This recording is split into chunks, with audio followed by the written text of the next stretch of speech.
All right. So the story of the origins of American Jewry is one chapter of a much larger story of the repercussions of the expulsion from Spain in 1492 as a result of the Spanish Inquisition. And what happened is, as we'll see here, when Jews left Spain and then also left Portugal, fleeing the Inquisition, they went all over the world, as you can see. And some of them went to Western Europe, to France, and to the Netherlands, to Amsterdam, which will become an important part of our story in a second. And others went, as you can see, east to places like Northern Africa, to Algeria, Tunisia, to Egypt, to the Middle East, and to the Ottoman Empire. Our story concerns those Sephardic Jews who left, and also the descendants of conversos, that is to say, Jews who converted to Catholicism, but then continued to live secretly as Jews in one form or another, and made their way to Amsterdam. Amsterdam at this time, we're talking about the 16th century, the 17th century, the 1500s, the 1600s, was an extremely tolerant place for Jews to live, and very attractive for that reason. And so Jews who went there, many of them were merchants, were traders, and became involved in the Dutch colonial projects in the New World. And that is going to be ultimately how Jews make their way to North America. By 1645, there are about 1,450 Jews living in the Dutch colony of Brazil. That's a pretty big size for a colonial Jewish community. And they're making a living as artisans, as merchants in the sugar trade. A few of them are wealthy enough to own sugar plantations, but that's the exception. In 1654, after about a decade of ongoing conflict, Portugal takes Brazil back from the Dutch. Previously, Brazil had been a Portuguese colony until 1630, so they've been fighting over it and trading hands. So the fact that Brazil has now reverted back to Portuguese control, this is very bad news for the Jews living in Brazil, because everywhere that Portugal goes, it's going to institute the Inquisition. So all Jews remaining in Brazil are given 3 months to leave, and those conversos who had returned to Judaism while living under the tolerant rule of the Dutch now face the potential of being captured by the Inquisition. So most of the Jews in Brazil decide to go back to Amsterdam. Makes sense. Others go to other colonies in the New World where they expect life to be better. For reasons that we're not entirely clear on, 23 of these exiles, these Jewish exiles from Dutch Brazil, get on a boat and go to New Netherland, the Dutch colony in North America. And there they encounter Peter Stuyvesant, who is the governor in New Amsterdam, the capital. And Stuyvesant is not at all happy about these Jewish refugees who have washed up on his shore, and he writes a letter back to Amsterdam asking for permission to kick these Jews out. And we're going to look now at this letter. Here is Peter Stuyvesant writing to the Amsterdam Chamber of Directors in September 1654. The Jews who have arrived would nearly all like to remain here, but learning that they, with their customary usury and deceitful trading with the Christians, were very repugnant to the inferior magistrates, as also to the people having the most affection for you, the deaconry, which takes care of the poor, also fearing that owing to their present indigence, due to the fact that they had been captured and robbed by privateers or pirates, they might become a charge in the coming winter, we have, for the benefit of this weak and newly developing place and the land in general, deemed it useful to require them in a friendly way to depart, praying also most seriously in this connection for ourselves as also for the general community of your worships, that the deceitful race, such hateful enemies and blasphemers of the name of Christ, be not allowed further to infect and trouble this new colony, to the detraction of your worships and the dissatisfaction of your worship's most affectionate subjects. So Governor Stuyvesant does not like these Jews who have come to New Amsterdam seeking refuge. And he doesn't like them for a number of reasons. Number one, he claims that they are sneaky. And he repeats some very common anti-Semitic tropes here, right? That they are deceitful in trade, that they practice usury, right, which is lending at interest.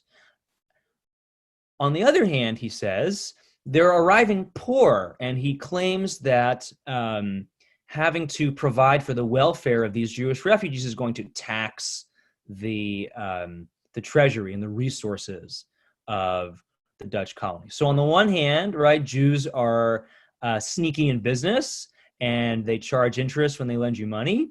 But on the other hand, they're poor, so we don't want them because they're poor and because they're going to get rich off of us. And he also makes a religious argument, right, that Jews are, he says, hateful enemies and blasphemers of the name of Christ, and so we don't want them for that reason.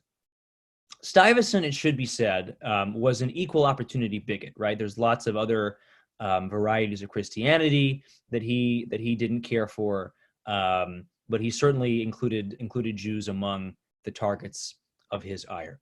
So this group of 23 Jews is in trouble. So what do? They write back to the Amsterdam Jewish community, and they ask for help.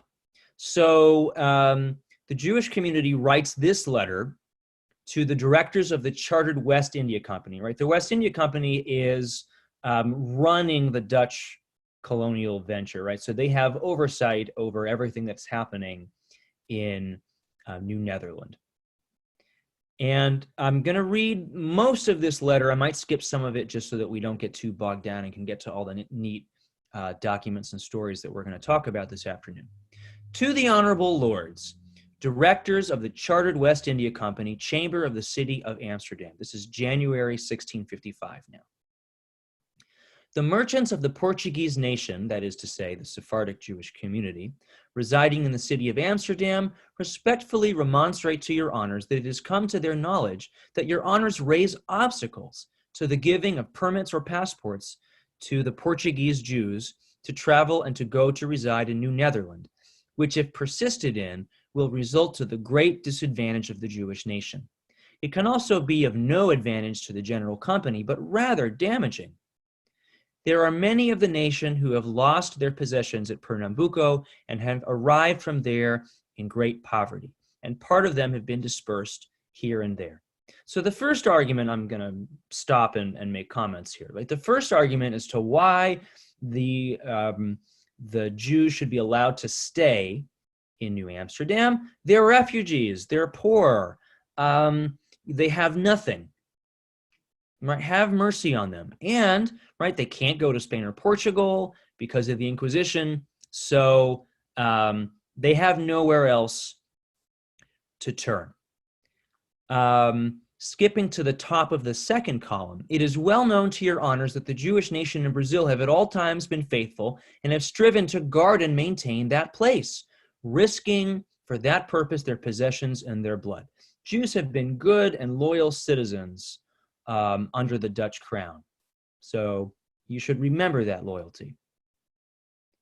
And in the next paragraph, they continue that Jews have, quote, in political matters always protected, that the lords have in political matters always protected and considered the Jewish nation as upon the same footing as all the inhabitants and burghers.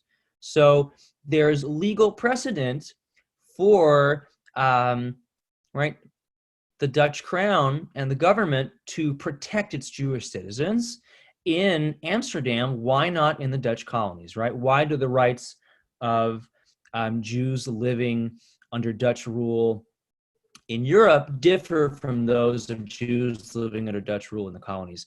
And then finally, and here's the kicker, this is the third paragraph on the right side of the page. Your Honor should also please consider that many of the Jewish nation are principal shareholders in the West India Company. They, having always striven their best for the company, and many of their nation have lost immense and great capital in its shares and obligations. In other words, not only have the Jews been good citizens, not only is there historical precedent for toleration and protection on the part of the Dutch government for its Jewish citizens, but there are Jews who own shares in the West India Company. And therefore, right, let's not act too rashly toward those shareholders and their fellow Jews, or what might happen.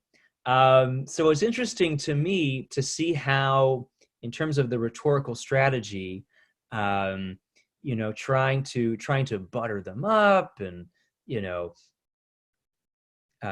make them seem pathos, right? That these poor refugees are in need of your help. Also, we own shares in your company, so you'd better listen to us. So here is how the Amsterdam Chamber of the West India Company finally replies to Governor Stuyvesant. So now this is April 26th of 1655. Honorable, prudent, pious, dear, faithful Stuyvesant. Anytime a letter starts with those kind of butter you up adjectives before you know the bad news is coming. We would have liked to effectuate and fulfill your wishes and request that the new territories should no more be allowed to be infected by people of the Jewish nation, for we foresee therefrom the same difficulties which you fear.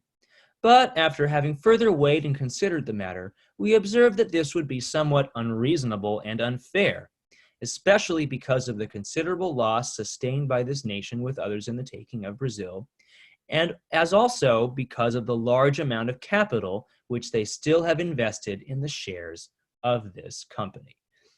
So there you see the arguments of the Amsterdam Jewish community being repeated by the West India Company directors. Therefore, after many deliberations, we have finally decided upon a certain petition presented by said Portuguese Jews that these people may travel and trade to and in New Netherland and live and remain there, provided the poor among them shall not become a burden to the community, to the company or to the community, but be supported by their own nation. You will now govern yourself accordingly. So, in some ways, this is a compromise, right? Stuyvesant wanted to expel the Jewish community, the newly formed Jewish community of New Amsterdam, and he can't. But on the other hand, the Jews who are coming to live there, while they're allowed to stay, they don't have full and complete civil rights. And immediately the stipulation is that they have to take care of themselves, right? This community has to provide for its own poor and not expect the resources of the Dutch colony to be there for them. So it's very much a conditional acceptance. And there's more not contained in this letter. Jews could not at first worship together in public in New Amsterdam. That is a right that was denied to them at first and is only extended to them in time. By 1664, when Britain conquers New Netherland and renames it New York, nearly all of the Jews who first settled there have moved on. The next important outpost of Jewish life in the colonies was in Newport, Rhode Island, which we'll come back to in a few minutes. Jews went there because they enjoyed a much more liberal policy of toleration, as well as access to a better developed port than New York could offer at the time. And here you can see a map of where the early centers of American Jewish life are. New York City, we would expect. Newport, Rhode Island, Philadelphia, Charleston, and Savannah are the largest Jewish communities in the colonies. And actually, Charleston becomes the largest of them all. And until about 1800, Charleston has America's largest Jewish community, which is a fascinating fact and a reminder that Southern Jewish history is an important part of American Jewish history as well.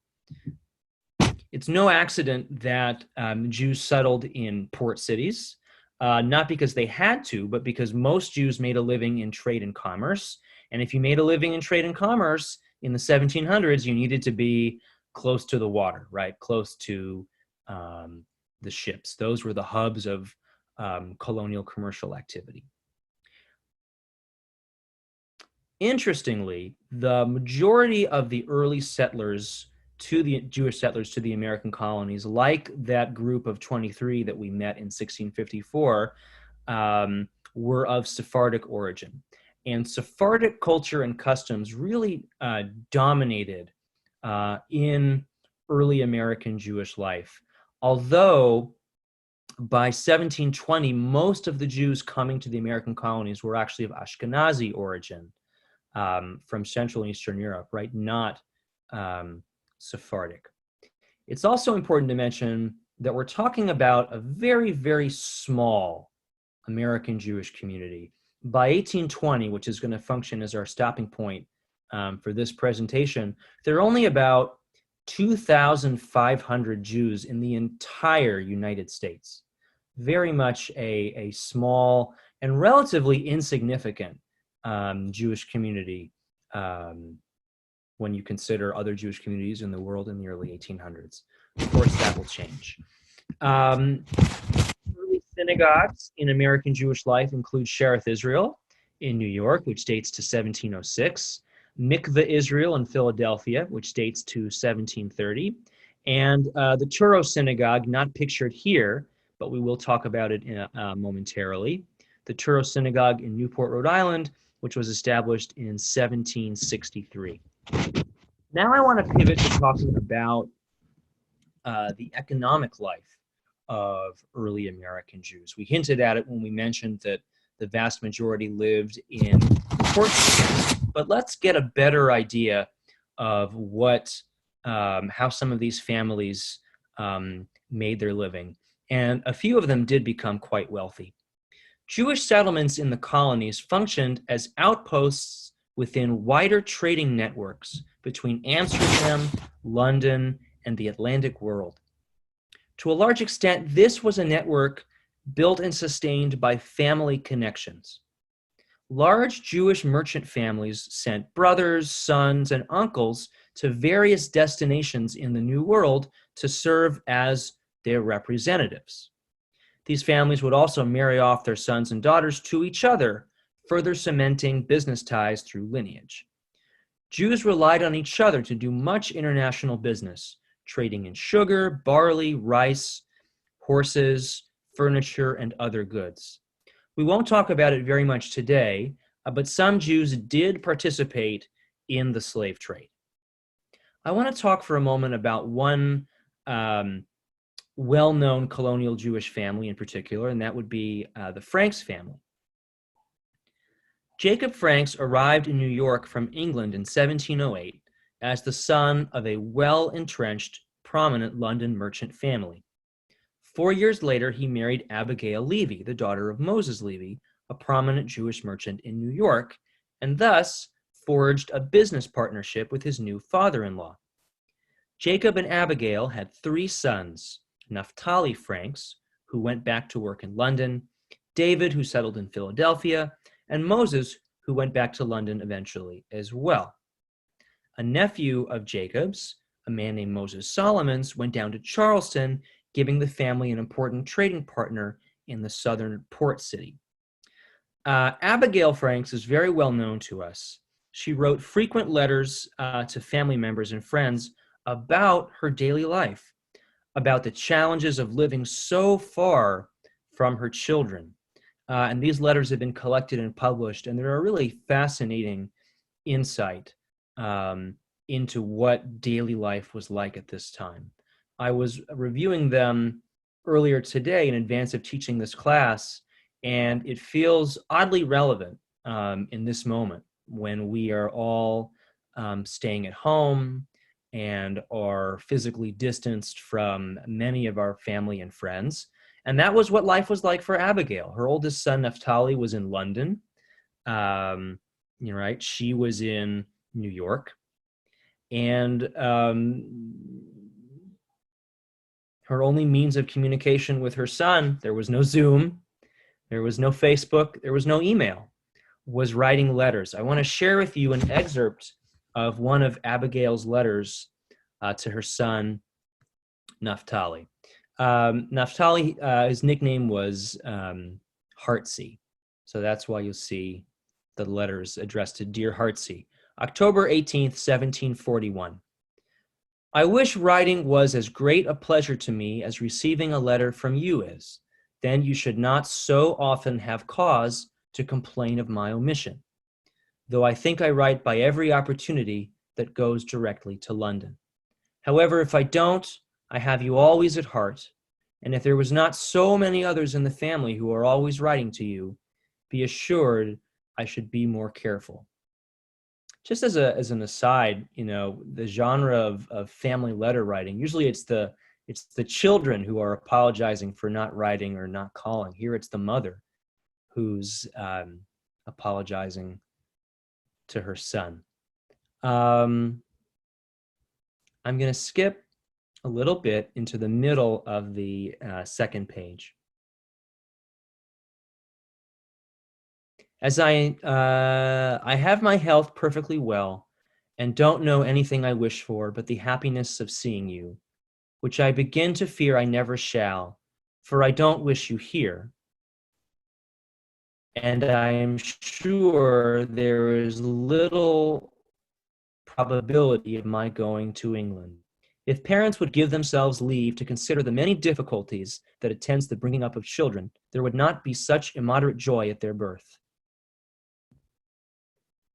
I don't mean the care of their infancy, that's the least, but it's after they are grown up and behave in such a manner as to give satisfaction. Then to be bereaved of them in the decline of life, when the enjoying of them would be our greatest happiness. For the cares of getting a living disperses them up and down the world, and the only pleasure we enjoy, and that's intermixed with anxiety, is to hear they do well, which is a pleasure I hope to have, and that all the blessing and felicity attendant on the good and virtuous may be your lot. Such a powerful letter, I think, and the longings that it expresses are really remarkable, and something, again, I think all of us can relate to in this time of social distancing, and those of us who are parents can relate to as well. I want to tell you about one other extremely prominent colonial American Jew, probably the most prominent of his time and the wealthiest as well, and a man with a very interesting biography. Aaron Lopez was born in Portugal in 1731, and his name was Duarte Lopez, and he was born to a converso family, a family that was outwardly Christian, but inwardly, secretly maintained a Jewish identity. In 1752, so he would have been 20 or 21 years old,